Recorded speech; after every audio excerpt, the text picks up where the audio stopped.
So I just put down, I just wrote reflections on your birthday, what I call this. When we need love, you are there. And when we need help, you are fair. When you need a tissue, we give it to you. I'll start again, because it rhymes and you've got to get to the next one. When we need love, you're there. When we need help, you're there. When we go off track, we get the glare. And when we're down, you always care.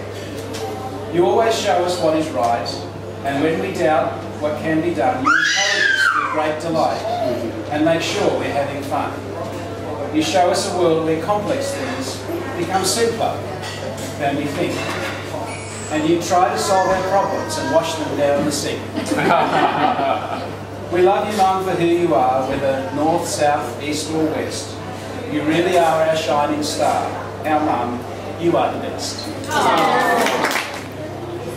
When I think back to my childhood, I go to Alina Road with mini bike, go-kart, guinea pig and turtle. I must have been a hell of a load. There were yachts, dogs, horses and a pool. And the day I left my lunchbox at home, Mum donned her push bike and arrived at the front fence of my school.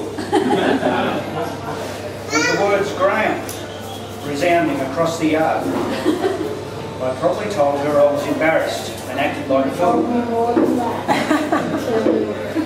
But I always knew my mum couldn't let us Smith kids want for anything. And that was always her golden rule. You are the best, Nanna, a positive force in our lives. You see good in everyone and help us reach for the skies. You smell like a rose and are just sweet. You love the outdoors and the sweltering Aussie heat.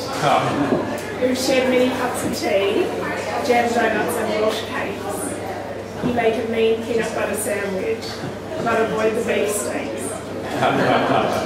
We're a great pony club, Nanna. We always had the cleanest gear. The dressage was your forte, and we came home with ribbons every year. You've always had a green thumb and seemed to make anything grow. You're pretty handy with a paintbrush, but not bad with a hoe. Happy 80th birthday to the best Nanna ever. You are an inspiration. And we love you very much. We did say that this is a joy. Right? When Ross comes home to her UK, we like to think she loves us. We like to see her smiley face, the little things she does in grace. The church bells ringing, the rabbits jumping, the taking walks of dogs. These are just some of the things we call home. Ross likes to rise early, and sometimes she turns the English flowers. She likes to give deep cuddles, and sometimes share her jacuzzi bubbles. And so do Oz the Cronians visit for family talks and familiar walks. Families have no miles, just a closeness nobody knows. It's not too long, but I've got a few pages. Interesting that you guys ended your poem with exactly what I was starting with.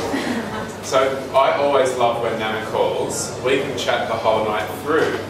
And every time we end our calls, we always say, I love you. Nanna has such a caring heart. Unless you eat red meat, don't quiz her on being vegetarian. You'll need to pull up a seat. I love your sense of adventure. There is always a holiday booked.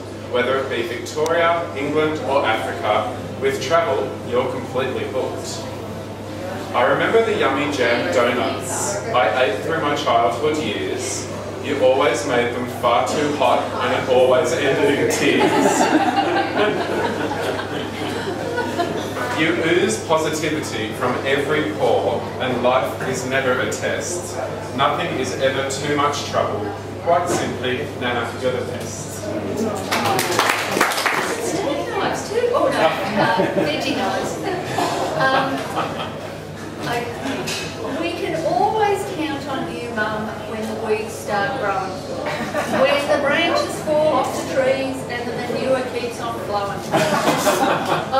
stand on my veranda with my coffee and my cup, and I will always see you somewhere. Head down, summer! You think that was coming? I don't do it anymore. Fine. You've got lots of needs. You are an inspiration to everyone you know. Your zest for life and vitality just seems to grow and grow.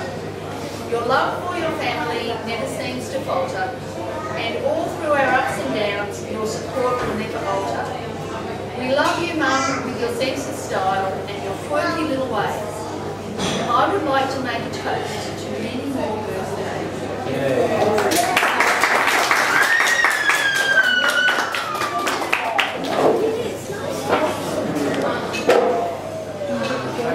Thank you for inviting me.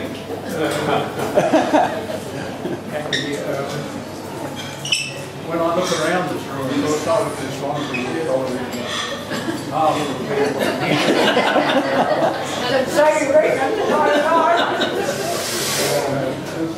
But there we go. What I'd like to do is congratulate Roz on her 80th birthday. It's a great milestone, as I well know. We don't be stupid enough like me and mess it up in the 80th year. Okay. I'd just like to tell you a little. As you know, Anne and I have done a lot of cruising, and Tony and Anne, Tony and Sue, done a lot of cruising, and I was looking at our cruising book the other day, and it recounted that the Prime Minister of England, the famous one, whose name I forget. No, the old one. Churchill. Winston Churchill always used to travel on an Italian line.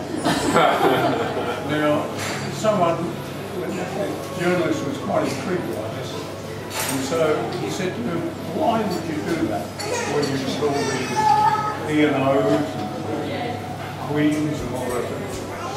Churchill said, well, firstly, the cuisine is absolutely spectacular. He said, secondly, the service is wonderful. And thirdly, they don't bugger about with women and children first.